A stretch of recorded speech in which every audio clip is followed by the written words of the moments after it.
bienvenue à vous dans cette nouvelle vidéo où je me retrouve en compagnie de... Maud ou Woman Invest. Bien joué. Sur les réseaux Instagram, hein, Woman Invest. Entre autres, vous pourrez la retrouver. On va mettre le petit arrobas juste ici. Vous cliquez, vous faites plaisir. C'est comme ça. On donne, vous recevez.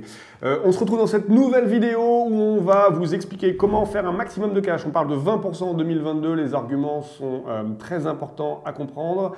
Mais avant tout, si vous ne nous connaissez pas, je m'appelle Laurent Boutillier, 39 ans.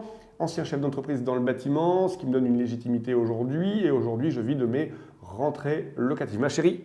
Donc Maud, femme de Laurent, anciennement conseillère en gestion de patrimoine. Donc j'ai travaillé pendant un certain nombre d'années dans le domaine bancaire et depuis peu, j'ai arrêté le salariat. Oui, ça y est, je suis passée de l'autre côté. Pour me consacrer à 100% sur nos investissements immobiliers, mais pas que, également tous nos business, puisque nous sommes friands de création de business, on aime les challenges et on n'oubliera pas que nous gérons également nos petits loulous, puisqu'on est à la tête d'une tribu de 3 enfants. 3 enfants, voilà, tous plus motivés les uns que les autres. On se retrouve aujourd'hui dans cette vidéo très importante, on parle de 20%, vous avez dû cliquer en vous disant mais qu'est-ce que c'est que ce truc 20%, j'ai du mal à faire un 6 points net et comment ils vont me parler de 20%. Il faut savoir que c'est le tout qui fait l'ensemble, il va falloir tout optimiser, chaque étape pour arriver à ces 20%. La première étape, mais ça on ne vous le redit pas, ça va être d'acheter moins cher que le prix du marché. On va passer tout de suite à la deuxième étape. L'idée c'est d'avoir des grandes rentrées locatives. On vous en a parlé à travers la location courte durée, mais pas que. Qu'est-ce qu'on va faire dans la location courte durée? On va optimiser les charges. On va optimiser avec un minimum de nuits. Exactement, on va privilégier plutôt à la nuitée plutôt que de devoir mettre un minimum de 2 ou 3 nuits. Nous, on va favoriser plutôt la nuitée tout simplement pour éviter les gruyères dans les différentes réservations. Exactement, et ça c'est très important. La plupart des personnes, parce qu'ils ont un mauvais service ménage, préfèrent avoir des locations de 2 ou 3 nuits. Ou alors parce qu'ils gèrent justement le ménage. Bien sûr, sachez que si vous faites ça, vous allez vous freiner et perdre du chiffre d'affaires. Si vous mettez un minimum de 3 nuits et que vous avez une résa du 5 au 10 et une autre du 12 au 20, du 10 au 12, vous n'aurez jamais de réservation. C'est un minimum de 3 nuits. Vous court-circuitez, vous sciez la branche sur laquelle vous êtes assis, vous voyez-le comme vous voulez. En tout cas, vous perdez du chiffre d'affaires. Donc la première chose, une nuit, c'est le minimum que les gens peuvent réserver avec vous. La deuxième chose, c'est de pouvoir réaliser de la location jour et nuit. Est-ce que tu peux nous en dire un petit peu plus? Exactement. Alors, il y a des personnes qui justement sont spécialisées là-dedans et de pouvoir optimiser, c'est aussi pouvoir mettre à disposition votre logement la journée, par exemple de faire un 11h, 17h, que vous ayez une femme de ménage, etc. pour pouvoir entamer la nuitée pour des futurs voyageurs. Alors, ça demande vraiment une organisation optimum. Mais on parle de 20%. Hein. Oui. Donc, on est obligé d'aller très haut. Hein. Exactement. Donc, et après, ça demande aussi de l'organisation, des conséquences. C'est un vrai business. Hein. C'est vraiment quelque chose que voilà, faut le gérer comme un chef d'entreprise. Mais des personnes le font. Alors, c'est vrai que nous, pour le coup, on ne le fait pas, on a d'autres moyens pour optimiser, mais voilà, c'est possible. Sur Booking, il va falloir le réaliser également, c'est-à-dire qu'il va falloir suivre vos réservations. Il y a beaucoup de gens qui réservent, il y en a certains qui annulent. Au moment où ils annulent le jour même, il faut que vous remettiez votre bien tout de suite en location de façon à reprendre une réservation. Vous serez payé de la première, payé de la deuxième, ce qu'on appelle le surbooking. Vous allez faire donc 2 réservations sur un seul et même bien. Ça nous arrive régulièrement. C'est votre capacité à pouvoir agir, à pouvoir intervenir sur votre calendrier, que ce soit Booking, Airbnb, Abritel. Vous remettez dispo et vous reprenez une réservation. D'ailleurs, on a une petite anecdote là-dessus. Ça m'est arrivé.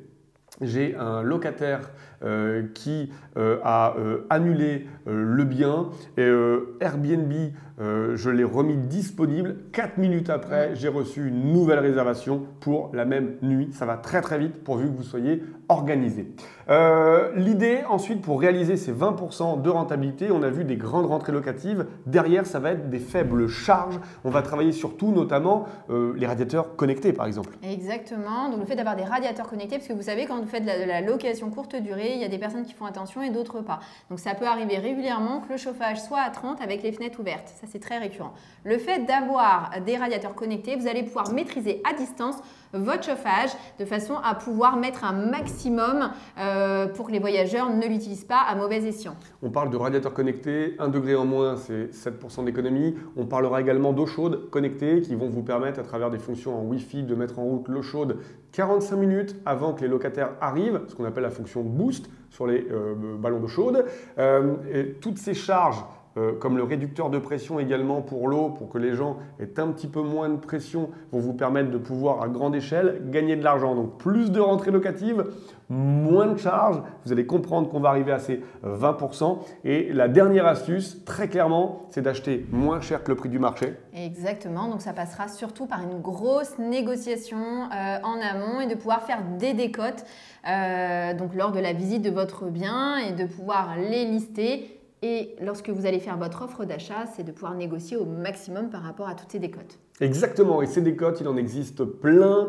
La planéité du sol, le fait que le logement soit déjà loué, que ce ne soit pas vous qui ayez fait le casting des locataires, le fait qu'il n'y ait pas de VMC, le fait que les huisseries soient à changer, le fait qu'il n'y ait pas de compteurs séparés pour les parties communes, le fait que ce soit loué sur les baux avec les charges comprises et que c'est vous qui payez les charges. Bref, nous avons listé plus de 120 décotes dans notre formation. Vous retrouverez tout en bas dans la description un lien pour pouvoir y accéder, y prétendre. Si vous êtes très intéressé et que vous souhaitez passer à l'action, sachez qu'on a tout ce qu'il vous faut. Exactement, et puis on a surtout plein d'astuces à vous donner. Donc là, on n'a pas pu vous les dire totalement parce qu'on passerait des heures à vous en parler.